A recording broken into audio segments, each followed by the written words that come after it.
नमस्ते गुरुजी, मुझे आपसे राधे राधे। मुझे आपसे पूछना था कि जैसे आज के टाइम पे हम रावण को जलाते हैं, पर जब राम जी थे उस टाइम पे तो नहीं जलाया जाता था, क्योंकि उस राम जी के टाइम पे तो रावण की लंका ही जलाई जाती थी। नहीं नहीं, क्योंकि पर उस टाइम पे उन सबको ये रहता था ना, क्योंकि वो महादेव के बहुत बड़े भक्त थे। भाई भक्त थे वो अलग विषय है, पर आपने गलत किया है, रावण ने गलत किया है। तो पुतले जलाने के पीछे का कारण है कि समाज को जागरूक करना है, समझाना है कि रावण ने पराई औरत को देखा तो उसका नाश हुआ। इसलिए भैया आप लोग अपने को बचाएं पराई स्त्री से, गलतियों से, गलत चीज़ों से। ये केवल पुतला जलाना ये नहीं कि गए और पुतला जला के आ गए। पुतला जलाना भी एक शिक्षा है समाज के सीख के लिए, कि आप सीखो कि रावण ने पराई स्त्री पर दृष्टि रखी तो क्या हुआ, और तुम दिन भर जो ताकते रहते, तुझको चांद सवेरे, दिन भर तुम चांद सवेरे ताक रहे हो तो क्या होगा। जी बैठो। जी जी राधे राधे गुरुजी। अभी बैठा लो, मैं 2 मिनट। जी जी मैया। गुरुजी, मेरा एक प्रश्न बहुत कठिन है। एक जन तो आ जाइए यहाँ पे। हाँ, एक जन कोई आ जाइए ऊपर, इनको एक जन को तो यहाँ बैठा लो। हाँ जी मैया। गुरुजी, मेरा प्रश्न बहुत कठिन है। मेरी एक 30 साल की लड़की है, वो शादी नहीं करनी चाहती है। कहाँ है लड़की? लड़की तो नहीं आई है, वो तो दिल्ली रहती है जी। और ना मेरा पति है, और बेटा सिर्फ आप ही हो, और पति भी चले गए। अच्छा। और वो बेटी शादी नहीं करती है। वो क्या करूं मैं, कैसे समझाऊं उसे, पता नहीं चलता है। कहाँ बेटी? दिल्ली में रहती है। अब बेटी आई ही नहीं तो हम क्या समझाएं। काम करती है अकाउंटेंट की, और वो कहती है पैसे कमाती हूँ, मेरे को कोई लड़का ही नहीं। उसको कहता है लड़का कोई अच्छा है ही नहीं जो मैं शादी करूं। अच्छा, उसे कोई लड़के अच्छे नजर ही नहीं आ रहे? नजर ही नहीं आता, सब बुरे दिख रहे हैं। ये जो देखती है रीति रिवाज, इससे बुरे देख रही है। उसकी मानसिकता बुरा हो गया इसी से। आजकल लड़की हो या लड़का, हाँ, आजकल लड़के लड़की शादी करना ही नहीं चाहते। नहीं चाहती है, सब डरते हैं, क्योंकि डर गए शादियों से। इसलिए क्या करूं। तो लाना हम समझाएंगे। ठीक है। राधे राधे मैया। आज हमारे बीच में डॉक्टर अनु भारद्वाज आयुर्वेदिक चिकित्सक हैं। एक बार सुंदर तालियों के साथ हमारी बहन का स्वागत करेंगे अनु भारद्वाज जी के लिए। आज हमारे बीच में जो बहन आयुर्वेदिक चिकित्सक हैं उनसे बात करेंगे। उसके पहले मैया कुछ कहेंगी, फिर आपसे बात करेंगे। राधे राधे गुरुजी। जी। चरणों में कोटि कोटि प्रणाम। जी। मेरा एक प्रश्न है गुरुजी, जब हम रात को ठाकुर जी को विश्राम कराते हैं, सुलाते हैं, तो उनके केस होते हैं, तो उनको हटाना चाहिए या ऐसे सुलाते? भगवान के बाल अलग रख देना चाहिए, आराम से सुलाना चाहिए, सुबह फिर जी धारण करा देना चाहिए। तब मेरे को ऐसे लगता है कि कोई हमारे बाल हटाए तो नहीं, बाल ऐसा है, वो एक भगवान जी का श्रृंगार का हिस्सा है। जी। तो भगवान जी के श्रृंगार का हिस्सा है वो, इसलिए हटा के फिर श्रृंगार दूसरे दिन होगा ही होगा। जी। और बिटिया आई है पुष्पांजलि से, भजन सिंगर हैं ये, दीपा ठाकुर। अच्छा, खुश रहिए। राधे राधे गुरुजी। जी। आप कैसे हैं? कृपा है।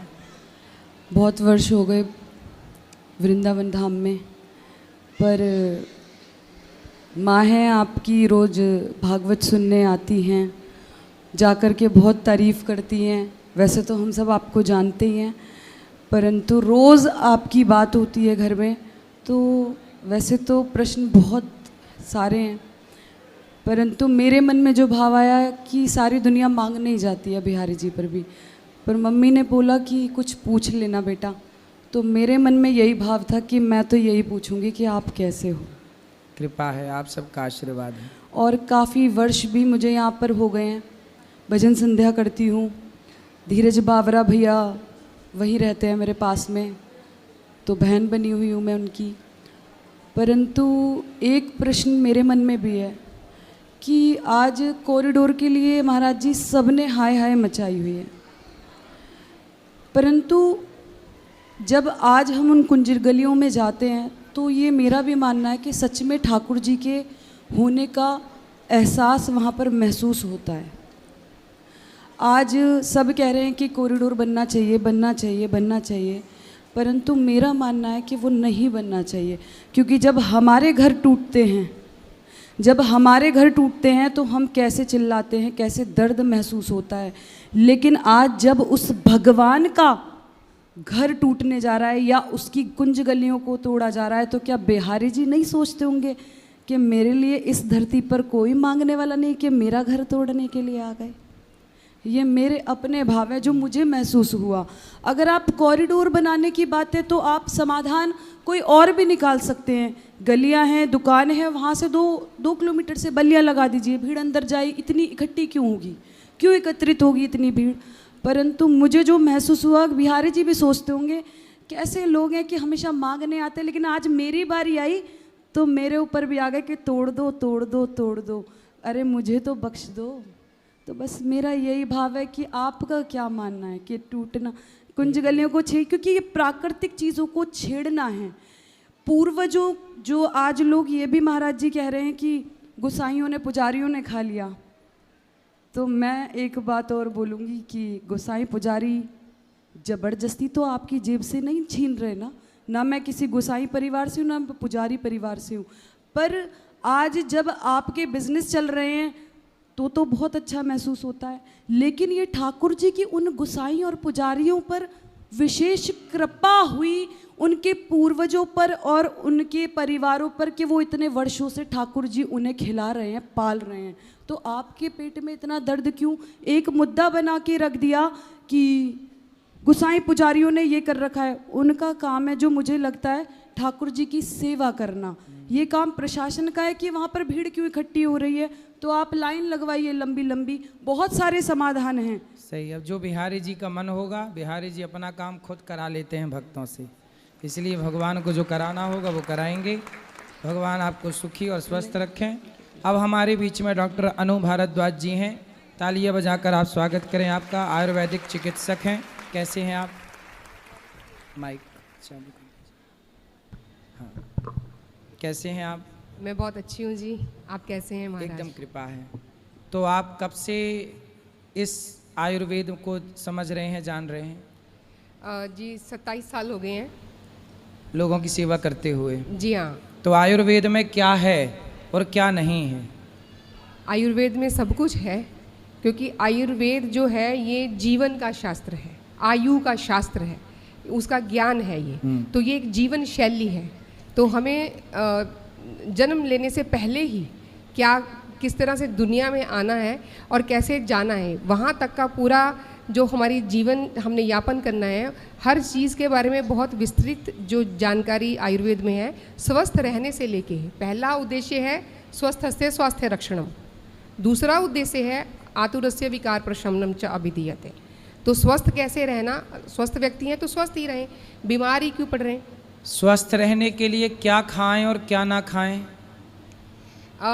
मैं तो सबसे यही प्रार्थना करूंगी कि जिस तरह से हम लोग ऋतु के अनुसार खाते थे, जो मौसम आया, जो सीज़न आया, उसके हिसाब से हम 2-2 महीने हमारी डाइट अलग तरह से रहती थी। जो फल, जो सब्जियां जिस ऋतु में, जिस सीज़न में आती हैं, हमें वही खाना चाहिए। वो प्रकृति ने हमारे लिए बनाया।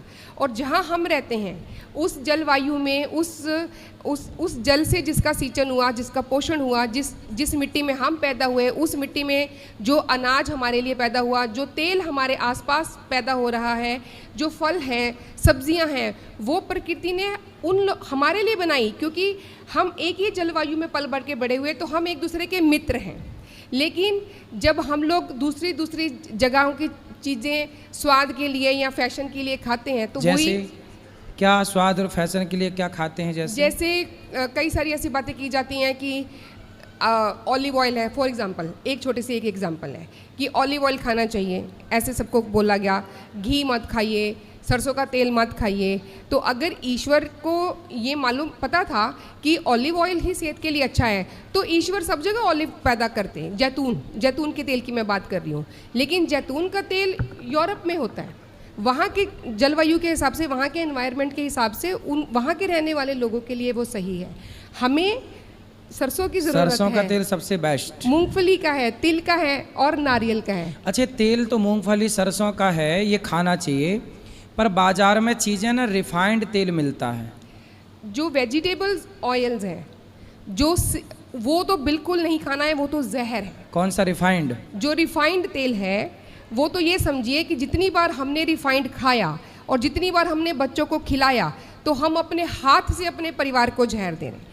माताएं इतने प्रेम से, इतने भाव से अपनी फैमिली के लिए, अपने परिवार के लिए भोजन बनाती हैं, और हम यही भाव रहता है ना कि हमारे बच्चे स्वस्थ रहें और हमारा जो परिवार है वो बिल्कुल स्वस्थ रहें। लेकिन यही जो छोटी छोटी गलतियां हैं, क्योंकि इस बारे में चर्चा नहीं करते, ये डॉक्टर्स का काम है बताना। इसका मतलब ये है, बहन ये कहना चाहती हैं कि यदि आप अपने बच्चों को रिफाइंड तेल खिलाते हैं तो स्लो पॉइजन खिला रहे हैं, जी जहर खिला रहे हैं, धीरे धीरे मौत के मुंह पे ढकेल रहे हैं। सच्चाई ये है कि जो सरसों का तेल, हम तो ऐसा करें कि सरसों लाएं, घर पे ही तेल निकाल लें, मशीन आती है छोटी सी, जितने ज़रूरत है तेल निकाल लो और छौंका लगाओ, खाओ। मूंगफली खरीद के लाओ, मूंगफली का तेल घर पे निकालो, बाजार के तेल से बचो। सही है महाराज। अच्छा, तेल और घी, शुद्ध देसी घी की मैं बात कर रहा हूँ जी। घी और तेल, दाल सब्जी में छौंका किसका ज़्यादा बेहतर है, तेल का या देसी घी? यदि देसी घी अवेलेबल है तो। मैं आपने ये प्रश्न पूछा, उससे पहले ही मैं चाह रही थी कि घी के बारे में बात करूं। तो घी को कच्चा खाना ज़्यादा अच्छा है। घी को कच्चा? जी हाँ, ठीक है। वैसे जो घी का स्मोक पॉइंट होता है, मतलब जिस पे बहुत ज़्यादा गर्म करने से जैसे तेल हम बोलते हैं कि वो जहर बन जाता है, जब एकदम से वो जल जाता है, तो घी ऐसे नहीं होता। वो कितना भी गर्म होता है वो जहर नहीं बनता। लेकिन जो हम लोग रोटी के ऊपर चुपड़ के या उसमें डाल के खाते हैं, चावल में, दाल चावल में घी डाल के खाते हैं, जी हाँ, तो वो हमारी अंदर की जो रुक्षता है उसको कम करता है। और इस पे बहुत सारा रिसर्च हुआ है। ये एक बात मैं और कहना चाहूँगी, जैतून का तेल और हमारे देसी घी के बीच में, हमारे दिल के लिए बोला जाता है कि जैतून का तेल बहुत अच्छा है। बिल्कुल सही बात है, बहुत सही है ये वाली बात कि दिल के लिए वो बहुत अच्छा है। लेकिन वो जैतून का तेल हमारे जोड़ों के लिए बिल्कुल अच्छा नहीं है। तो जो लोग सर्जरीज करवाने से बचने के लिए, दिल की सर्जरी जिनकी होती हैं या करवाने से बचना चाहते हैं, और वो घी खाना बंद कर देते हैं और जैतून के तेल खाने पे लग जाते हैं, या वेजिटेबल ऑयल्स ये जो रिफाइंड खाने लग जाते हैं, अल्टीमेटली उनको घुटनों की, जोड़ों की सर्जरियाँ करवानी पड़ जाती हैं। क्योंकि जो घी है वो हमारे जोड़ों के लिए भी अच्छा है और हमारे दिल के लिए भी अच्छा है। ये हमारे अच्छे कोलेस्ट्रॉल को बढ़ाता है और बुरे कोलेस्ट्रॉल को कम करता है। मैं तो जब भोजन करने बैठता हूँ तो मेरी थाली पर एक कटोरी में घी होता है, एक कटोरी में मक्खन। जब तक घी और मक्खन ना हो तब तक हम भोजन करते ही नहीं। तो भोजन में घी हो तब तो भोजन भोजन है। मक्खन ताज़ा, बढ़िया ताज़ा मक्खन खाओ। मैं रोज़ खाता हूँ ताज़ा मक्खन। और घी, दाल चावल में घी डालो मस्त, और घी खाओ। मैं खाता हूँ, मैं इसलिए मैं एक ही बार भोजन करता हूँ दिन में। जी महाराज। एक बार में इतना ठूंस लेता हूँ कि दूसरी बार भूख ही नहीं लगती। महाराज, संतों के चेहरे पर जो इतना नूर रहता है ना, उसका यही कारण है कि वो घी खाते हैं। हमारे ठाकुर जी मक्खन खाते थे, और घी मक्खन हमारे भगवान ने हमें बताया, समझाया। ये सिंबॉलिक है ना कि हमारी सेहत के लिए अच्छा है, तो ठाकुर जी खा रहे हैं तो हमको खाना है। जी हाँ, तो किसी की बातों में नहीं आना है। इसलिए भगवान माखन चुराते थे। भगवान को पता था कि तुम पिज्जा बर्गर चाउमीन से लग जाओगे, इसलिए भगवान ने मक्खन चुरा के खाए, बताए कि भाई मक्खन खाओ, सेहत ठीक रखनी है। तो ठीक है, चलो। तो ये बताइए, घुटनों में यदि किसी को, माता बहन को, भाई को दिक्कत आ गई और डॉक्टर ने कह दिया कि घुटना आप ऑपरेशन कराओ, चेंज कराओ, तो क्या उसका इलाज है कि बिना ऑपरेशन के घुटना ठीक हो जाए? हम लोग ऐसा बहुत कुछ है जो अपने घर पे ही कर सकते हैं जिससे ये नौबत ही नहीं आती। क्या? ये जो हमारे घुटनों को ऑपरेशन करना पड़ता है ना, या जो हम कहते हैं उम्र के हिसाब से दर्द होने लग गए, आजकल छोटी उम्र में भी होने लग गए, उसका एक कारण यही है कि जो हमारा खाना है उसमें फैट नहीं है, उसमें घी नहीं है, वो जो चाहिए ग्रीस ख़त्म होगी बोलते हैं ना, तो वो ग्रीस क्यों ख़त्म हो गई? तो उसके लिए तेल लगाना है और घी खाना है, ये 2 काम करने हैं। जितना तेल आप अपने घुटनों पे लगाएंगे, कुछ समझ में नहीं आता तो तिल का तेल लीजिए। जब भी आयुर्वेद में तेल की बात होती है तो मतलब तिल का तेल। तो तिल का तेल है, उष्ण है, और जो हमारे दर्द होते हैं वो वायु के कारण होते हैं, वायु ठंडी होती है तो तिल का तेल गर्म होता है। वायु रुक्ष होती है, ड्राई होती है, तिल का तेल स्निग्ध होता है। वायु हल्की होती है और जो तिल का तेल है वो भारी होता है। तो ये उसको बैलेंस करने के लिए बहुत ज़रूरी है।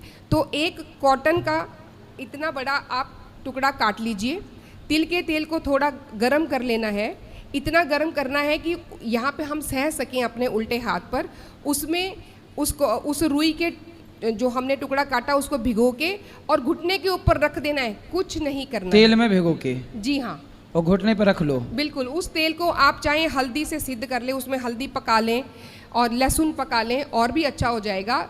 लेकिन अगर हम लोग ये करते हैं इतना नियमित रूप से डेली करने भर से, महाराज जी हम चमड़ी पे कुछ भी लगाते हैं तो मैं प्रश्न करना चाहूँगी सबसे कि चमड़ी पे क्रीम लगाते हैं ना सब लोग, कहाँ जाती है क्रीम? हमारी माताएं बहनें तो फेयर एंड लवली लगा लगा के खूब गोरी होना चाहिए, हुई नहीं। तो लेकिन वो क्रीम कहाँ गई? वो क्रीम सीधा हमारे खून में गई, सीधा हमारे सेल्स में गई। उसमें कितने केमिकल्स रहते हैं, लेकिन जब हम तेल लगाते हैं वो भी सीधा तुरंत हमारे अंदर जाता है, अब्जॉर्ब होता है और वो हमें ठीक करता है, वो हमें ठीक करता है। सही है। तो मैया समझ गई, घुटनों का दर्द लिए घूमने से बेहतर है तिल का तेल। तिल के लड्डू इसलिए संक्रांति में खाती थी तुम्हारी दादी अम्मा। कितनी वैज्ञानिक थे पहले के लोग, खाने पीने का भी कितना विज्ञान था। आजकल के लोग बिल्कुल विज्ञानहीन हो गए। खाने पीने का विज्ञान देखिए कि हमारे यहाँ तिल के लड्डू बना के खाते थे। तिल कितना, कहते हैं तिल जो हड्डियों की कमजोरी है वो दूर करता है तिल, क्योंकि कैल्शियम भरपूर। यदि सबसे ज़्यादा कैल्शियम कहीं पाया जाता है तो तिल में पाया जाता है। बिल्कुल। तो तिल का तेल यूज करना चाहिए। तिल के तेल से मालिश, हम तो कहते हैं हफ्ते में 1 दिन सास अपने बहू की मालिश करे तिल के तेल से, और बहू अपने सास की मालिश करे, तो रिश्ते भी बढ़िया रहेंगे, हड्डियां भी बढ़िया रहेंगी। क्यों, बात सही है कि नहीं? तो सास बहू एक दूसरे की मालिश करें तिल के तेल से और खुश रहें। महाराज मक्खन लगाने जैसा हो जाएगा ये तो फिर एक दूसरे को। खुश रहेंगी मस्त। तो तिल का तेल बेस्ट है मसाज के लिए, मालिश के लिए, ठीक है? बिल्कुल। अच्छा ये बताइए कि जो लोग थोड़ी थोड़ी सर्दी किसी को होती है, जुकाम होती है, बच्चों को भी जुकाम सर्दी होती है, तो घर पे ऐसा क्या करें कि सर्दी जुकाम जो रेगुलर छोटी छोटी बातें हैं, खांसी है, कुछ लोगों को खांसी ऐसी है कि सालों से खांसी चल रही है, सूखी खांसी है, गीली खांसी है, ये कैसे ठीक हो? पहली बात तो ये कि जब बच्चों को अगर जुकाम हो गया तो मैं तो ये कहूँगी कि उसके लिए कुछ भी नहीं करना है। उनकी इम्यूनिटी जो है, उनके जो हमारे जो शरीर की जो ताकत है वो अपने आप से उसको ठीक करती है। जब जुकाम हुआ इसका मतलब कुछ इस तरह ऐसा था जो हमारे नाक के रास्ते अंदर जाना चाह रहा था, जिसको हमारा शरीर नहीं चाहता कि वो अंदर जाए, तो वो सिक्रीशंस बढ़ते हैं। हमारे जो सेल हैं, जो म्यूकस मेम्ब्रेन्स हैं, वो सिक्रीशंस बढ़ाते हैं, इन्फ्लेमेशन होती है। तो वो जो चीज़ें हमारे परेशान करने के लिए अंदर जा रही हैं उनको वो बाहर निकालने के लिए घोल घाल के निकाल देंगे। इसलिए होता है। तो नाक बहती है तो बहने दो। पहले तो हम छोटे थे तो हमारी तो नाक बहती थी तो किसी को कोई चिंता परेशानी होती नहीं थी। लेकिन हाँ, अगर उस वजह से सेहत पे बुरा असर पड़ रहा है, बहुत लंबा समय तक चल रहा है, तब कुछ ना कुछ ज़रूर करना चाहिए। खांसी की बात अगर आपने की है तो सूखी खांसी अगर है, सूखी खांसी में मिश्री और छोटी इलायची और काली मिर्च, इसका जो मिश्रण है आप बना के रखिए। इसको आप ऐसे भी चूस भी सकते हैं। देखिए, जैसे आपने कहा जो हमारी संस्कृति